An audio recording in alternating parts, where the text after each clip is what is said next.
Hey YouTube, this is the fifth take of my video.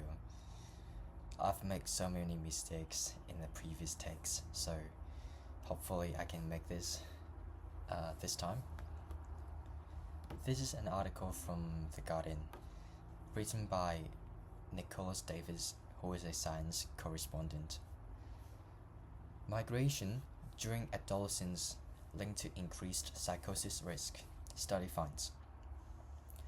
Risk found to be highest among Black and North African people, as experts call for better mental health provision.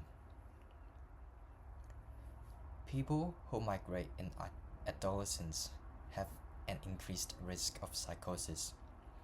Researchers have found, noting the link is particularly long among Black and North African people.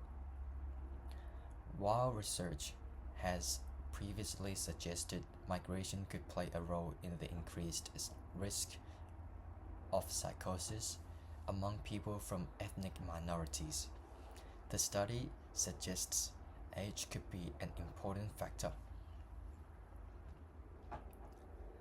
James Kirkbride, a professor of psychiatric and social epidemiology at University College London and co-author of the study, said adolescence was a time when individuals were forming a sense of identity and experiencing social, cognitive, and neurological development.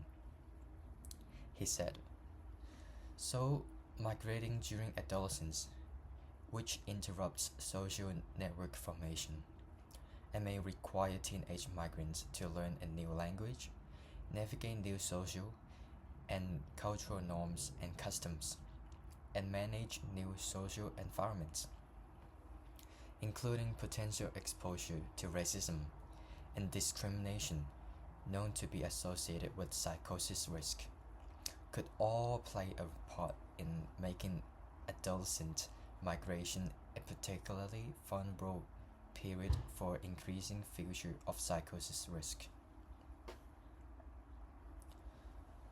Writing the journal PLOS Mental Health, Kirkbride and colleagues reported how they analyzed data from 2,000 and 132 people aged from 18 to 64 in England, France, Italy, Spain, and the Netherlands, who were part of a larger research study.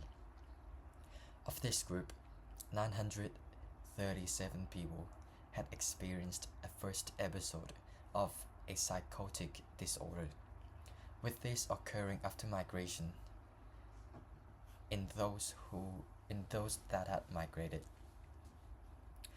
Most of those who migrated, Kirkbride said, had done so for economic reasons rather than seeking asylum, for example.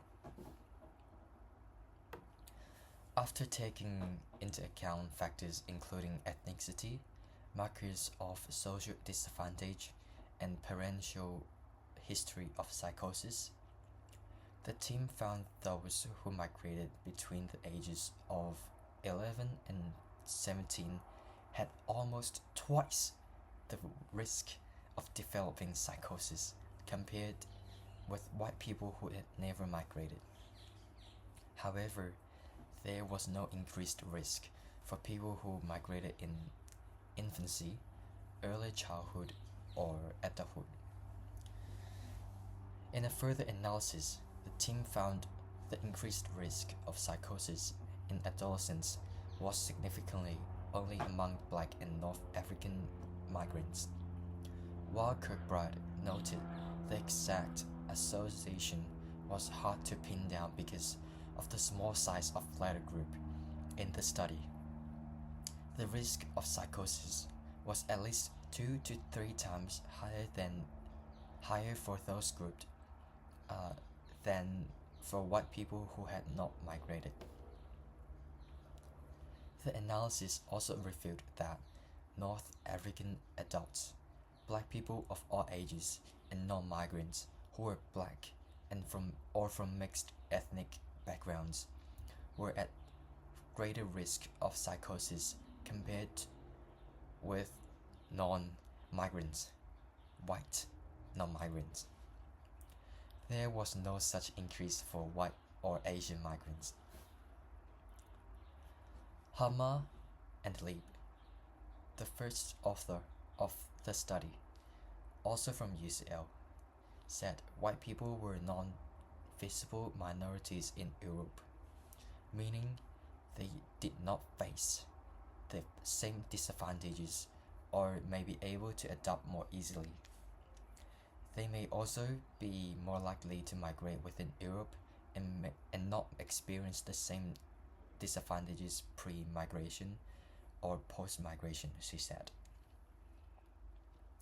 The study has limitations, including that it cannot show cause and effect, does not track people over time, and the sample sizes for some groups are small. Further work is also needed to unpick why adolescents who migrate have an increased risk of psychosis.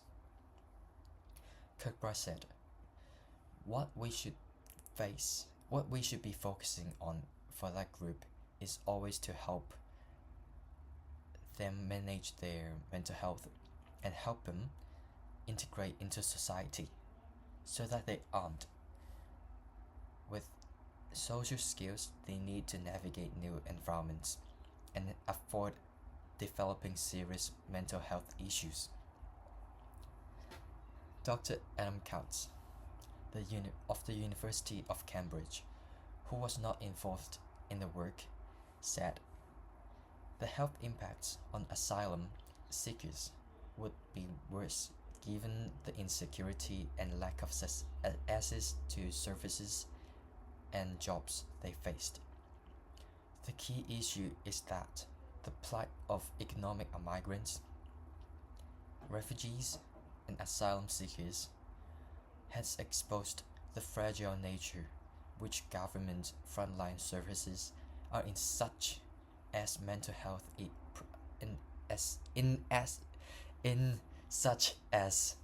mental health services. These need to be improved for all, including locals and migrants. Dr. Gracia Felmeth of the University of Oxford agreed. She said, these findings highlighted the urgent need to ensure that young migrants are offered the care and support they need in order to thrive in their new environments.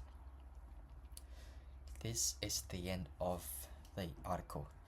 Please comment in the comment section what I can improve on, and if better, please add the time that I make the mistake.